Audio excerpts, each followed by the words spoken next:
Blog Talk Radio.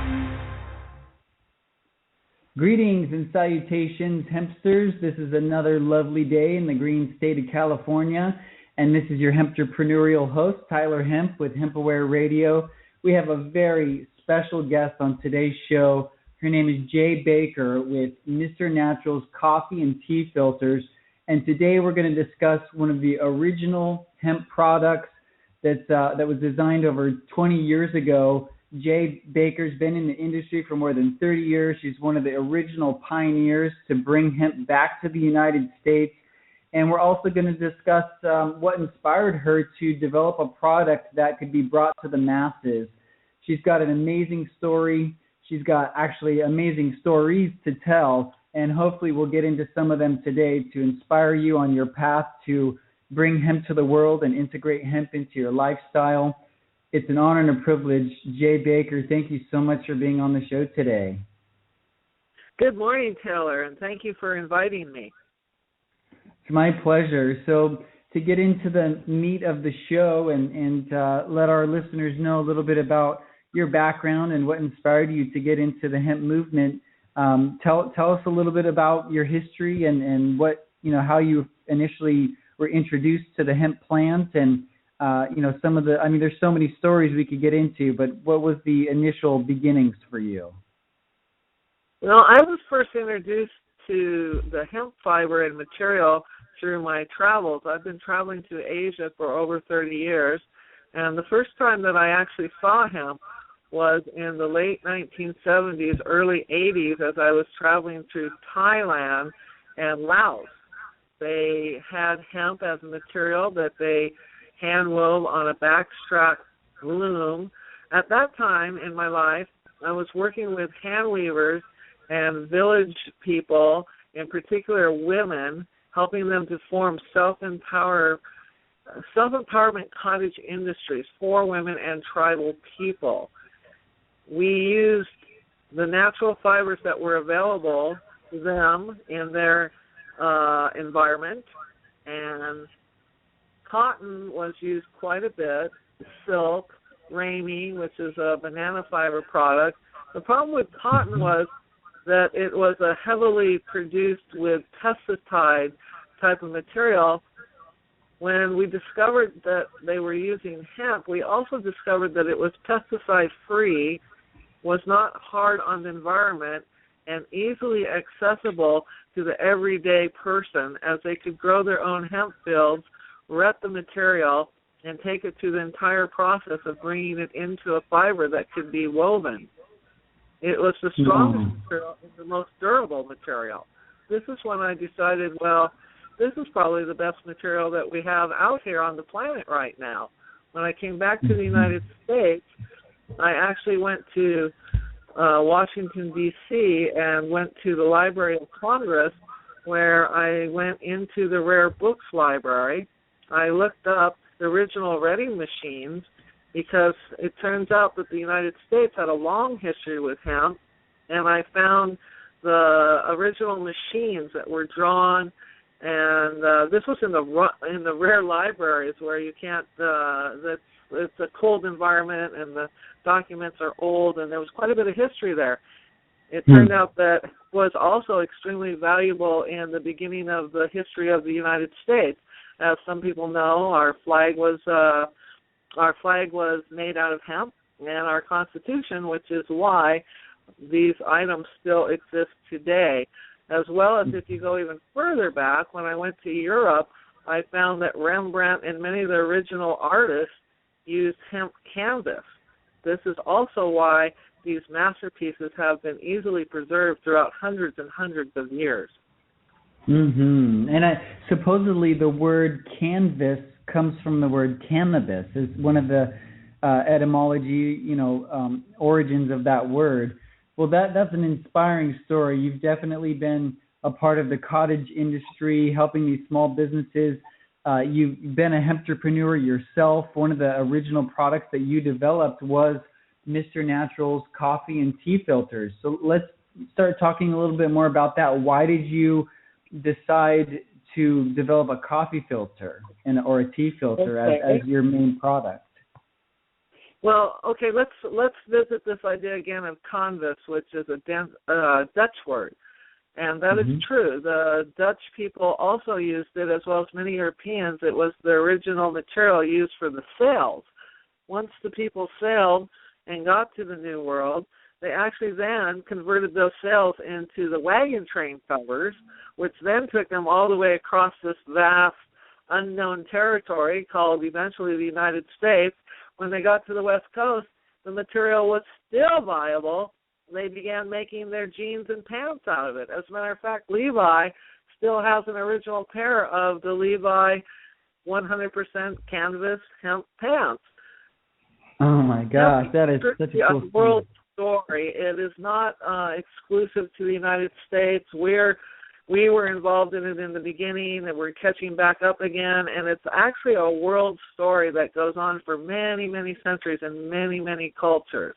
As far as today, and why I decided to make a coffee filter was because I got to thinking about it. 30 years ago, people did not like the word hemp. They didn't understand the idea of hemp.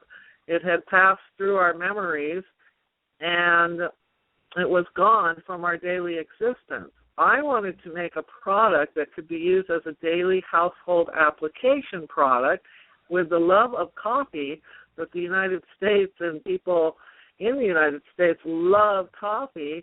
I thought, well, let's give it a try. It turned out to be the very best coffee filter in the world. It lasts forever. It's reusable. And it just works really well. And I wanted to take the boogeyman out of the word hemp. Knowing that the Americans like coffee so much, I knew that they couldn't be afraid of a coffee filter. Of course, we did take a lot of ribbing in the beginning, and people made jokes about whether they could smoke it or not. But that phase eventually passed too, as people realized that the product was quite an excellent product, not only renewable, reusable, but lasts forever. Right, and isn't hemp naturally antibacterial? It's resistant to mold and fungus, so these filters last decades if you take care of them, right?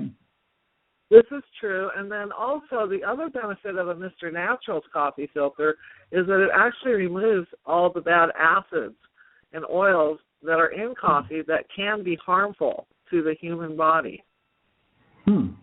Interesting. That is a great feature for a natural, organic product that doesn't require pesticides or herbicides or fungicides or anything harmful to the environment to grow or process or manufacture. And not only that, it's harmless to the body. So that's a fabulous, benefit to working with a filter like this. And there's so many other uses too, not just for filtering coffee, but haven't you had people put different herbs and different flowers or different concoctions and put it in their bathtub or other kind of elixir type applications? Absolutely. People love the tea bags. They like to use them as sachets for their drawers. They like to use them in mulled spiced wine. They like to use them for their bathtubs with their herbs. They like to use them for their stews and soups. And they work out for quite a few things. People are endlessly coming up with various uses for them, which is a lot of fun. And we just are always amazed at what kinds of applications people can find for our product. It has been on the market for over 30 years, and it's a lasts. It lasts. It's a really great thing. And again, it's just so important that people understand the amount of pesticides that cotton consumes. It's one of the number one products in the world that consumes pesticides. And this is a great advantage, having this green material that doesn't use pesticides, and it's very easily accessible to everybody. Exactly. Now, I'd like to there's one other thing I'd like to say. This is not actually the very first time that a coffee maker used a hemp filter. The history of a hemp filter with coffee actually goes back to 1859 when they made the Rapazier vacuum pot. And that one in particular was specific to a hemp linen coffee filter. The material neat. that we use is a very fine linen fabric as well, made out of 100% hemp. And we kind of looked at that and went, well, this would be a good way to take the boogeyman out of the word hemp and bring hemp back to the daily attention in front of our modern day living, and for people to begin to have an experience with hemp in a daily household application manner. Exactly. And I've been on a quest to find all of those products that people that have a stigma or a negative bias about cannabis in general, or they've just been, it's been demonized for so long that people are just automatically against the word hemp. So to show them a product that is a valuable product that has wonderful benefits, and have them use it and benefit from it, and then after the fact let them know, and by the way, this is made from hemp. I think it's a great way to switch people over and really get them educated and kind of dispel the myths that have been put out there from all the propaganda campaigns.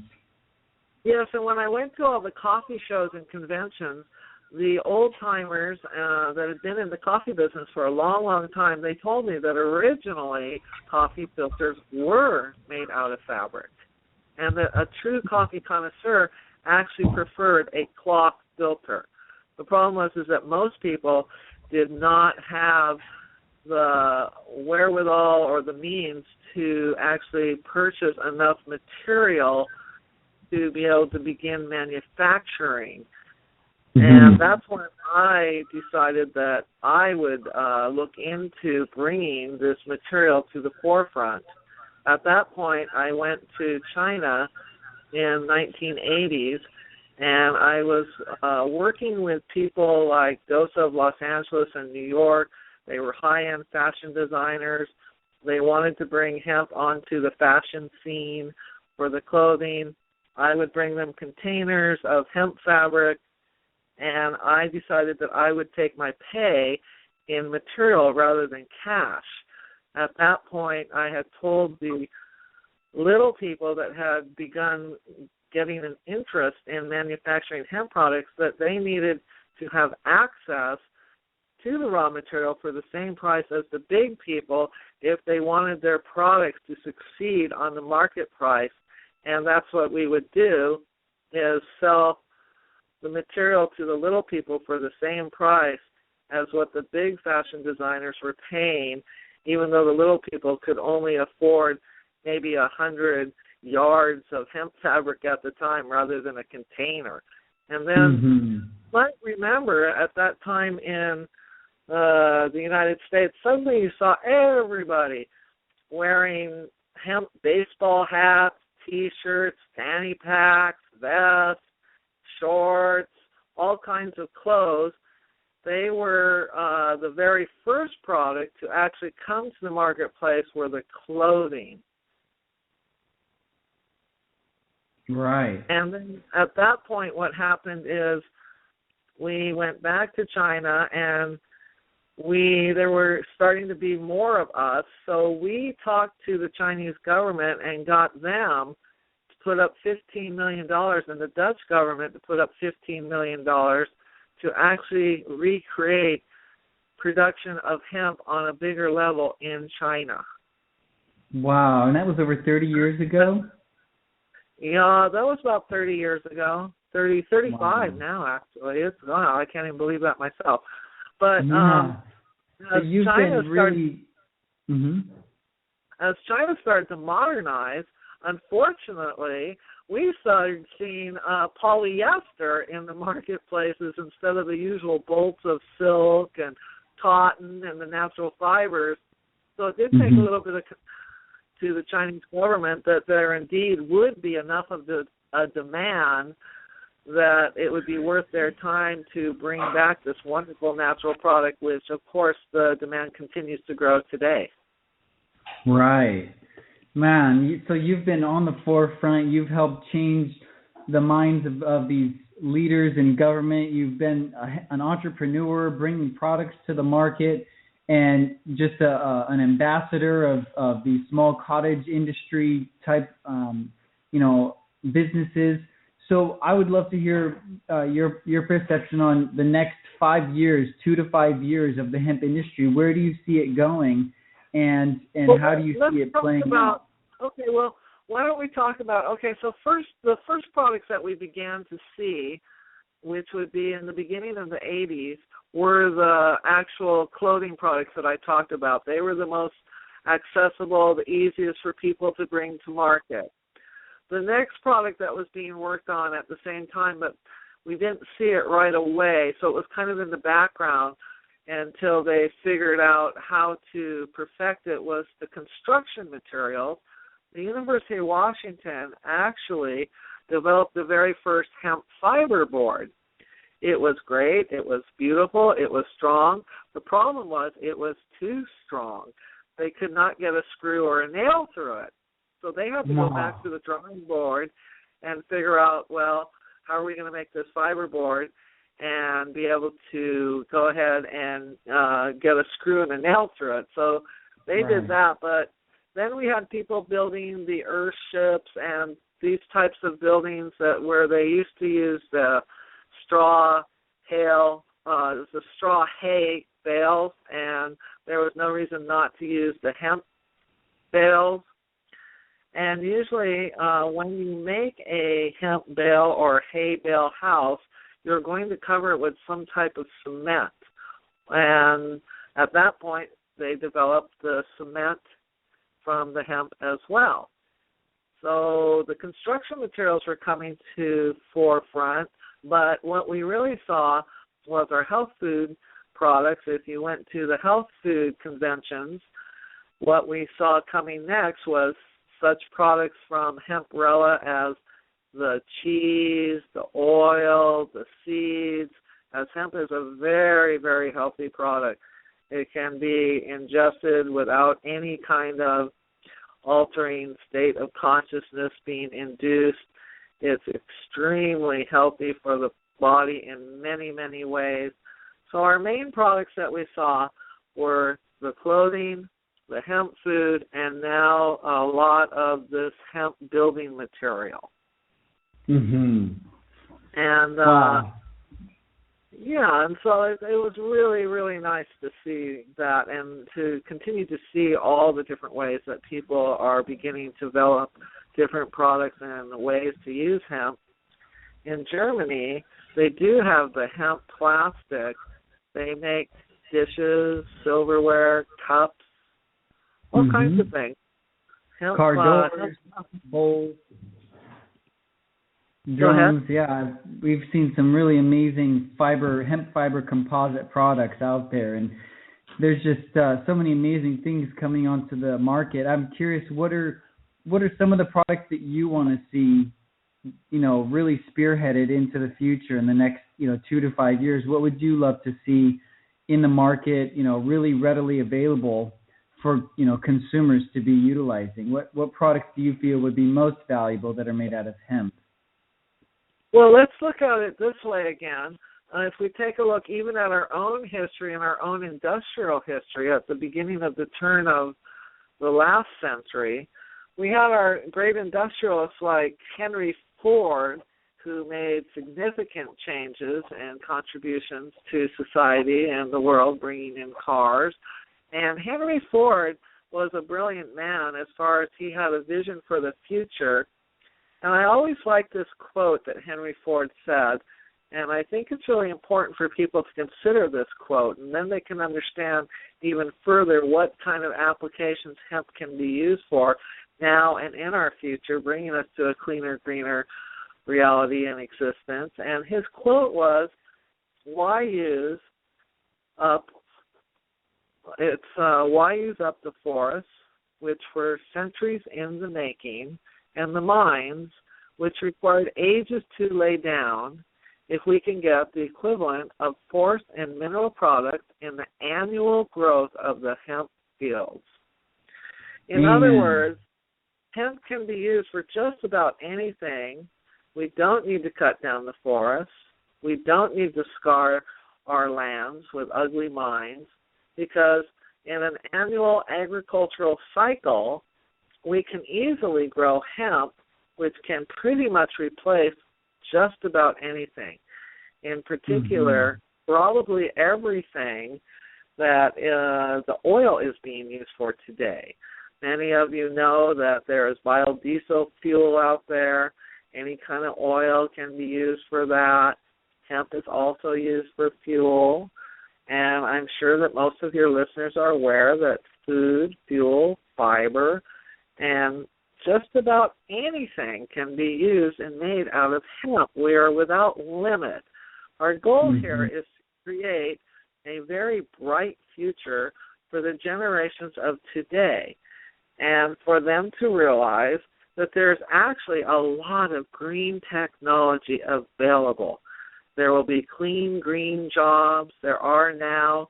Even Siskiyou County has several LEED buildings. There are two of them just up on the COS, College of the Siskiyous, leading environmental energy design buildings. And with this kind of thinking, there's a lot of hope for the future. We do not need to use oil anymore. In my opinion, oil has no value. It's a matter of putting our infrastructure in place and using these natural green materials to generate electricity, energy, and anything else that we can possibly think of, whether it's our food, our fiber, our housing. And there's a lot of ways to move towards a very positive, green, clean future. And it's very important to me that young people understand this. A lot of young people have told me they've given up and the world has been ruined and it's polluted and global warming and there's no future. But in reality, there's a great future ahead and a very exciting future. And all we have to do is look to the past to get the clues and, of course, look to the greatest teacher of all, which is Mother Nature, that provides everything that we could possibly need for a happy, healthy future. Exactly. So what do you think is the most important thing that people can do listening to this show? If there was one thing that they could do today to make a change or to help this movement of hemp getting into our homes, into our workplaces, into our lifestyles and companies, our products, what one thing can our listeners do today to make the changes that need to be made so that hemp can be more readily accessible to all of us? My call to action to all people everywhere, especially in the United States where we have this privilege, is I ask people, and especially the young people, to please participate. What I would like people to do is access information, educate themselves, their own minds, and take personal responsibility for the decisions that they make. One of the decisions that they can make, believe it or not, is very simple: register to vote. Now, some people think that a vote doesn't count, but actually I live in a town where one vote can swing a whole election. Your vote does count. And if you can take this call to action and realize that you do live on a material physical plane and that you can make a difference, then we can begin to get people in there by voting. We can get the correct representatives that understand this bright, green, clean future and vote these types of people in to help us move towards our green technology, clean, energy efficient, environmental friendly, wonderful green world that's waiting for all of us and is here and has been here the whole time. So please access information, educate yourselves, make up your own mind, take personal responsibility for your decisions. Vote for the people that represent your viewpoint. Move forward into the future. It's easy. Open your door, step out the door, and go. Amen. Very well said. Thank you so much, Jay. I love your tenacity and your clarity and really appreciate everything you've done to bring hemp to the people. Now, I'm also curious if you have plans for future designs yourself, or do you have products that you plan on developing, or are you sticking with Mr. Natural's coffee and tea filters? I know they're all across the nation and health food stores around the world, and they're doing very well. They're a fabulous product and get rave reviews. Do you have any plans for future products that you're designing? Well, I would just like to see hemp use increased more and more in the LEED building designs, leading environmental energy design buildings, which are everywhere now in the world. And I would like people to continue to use their imaginations and go ahead and try. And I think that we will just be walking into the future together, and that there's a lot of hope out there. And I want to especially reach out to the young people and let them know that it is a green, clean future, and it is theirs. And I sure hope that they will understand this and step on board, whether it's a hemp board. There are also, by the way, surfboards made out of hemp, kids. So if you're a surfer, get out there and surf the wave, and surf the wave into the future. Exactly. And there's snowboards, there's skateboards now coming out made of hemp, and so it's definitely revolutionizing the way we live our lives and living in harmony with nature, as you described. Mother Nature is our greatest teacher and does provide everything that we require for life, and so hemp is definitely that vehicle that we've been utilizing to live in harmony with nature and develop economies that are sustainable and in harmony with the ecology of life. And so with just a few minutes left, we've got about 3 minutes left. I know that you've bumped shoulders with some of the biggest hemp heads. You are one of the biggest hemp heads that I know, Jay, and you've worked side by side with Jack Herer and several other pioneers. If you could, leave a parting word for us, or an inspiration, or maybe some of your greatest teachers, just something that would inspire our listeners to integrate more hemp into their lifestyle, into their business or company. What's kind of a final synopsis that you could share with us? Well, they can go to MrNaturals.net and begin every morning by using a Mr. Naturals reusable hemp coffee filter and tea bag. I believe that Hemp Aware carries them also on their website, and that's a great way to start your day. And like I said, please participate. We have elections coming up. Please register to vote. Please make a difference. Your vote does count. Your voice does count. Go to school, start learning, and just do it. Just get out there and participate.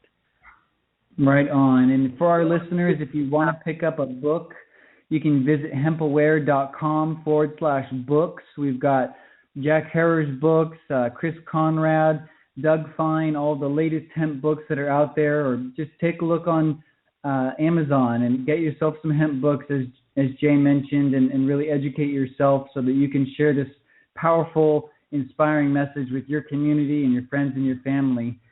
Jay, thank you so much for joining us on today's show. It's an honor to be connected, and we look forward to having you hopefully on a future hemp episode. Thank you so much, Tyler, and thank you for the work you're doing. It's our pleasure. Make it a empowering day, and we love and appreciate you. Thanks so much for tuning in. Back at you. Thank you so very much. All right. Blessings. If you want to visit our archived hemp episodes, you can go to hempaware.com/radio, or if you have the iTunes podcast library, just go to the iTunes podcast section and type in Hemp Aware, all one word, and you can visit there and download the archives or listen on your iDevice, your phone or tablet, however you prefer. Share it with your friends, put it on Facebook or your website, and get this message out there. We appreciate your support, and give us a ring at 805-410-4367 if you have any suggestions on hemp episodes, what topics you want to hear, and let us know. We appreciate your support. Thanks so much. This is your Hempy host, Tyler Hemp with Hemp Aware Radio, checking out.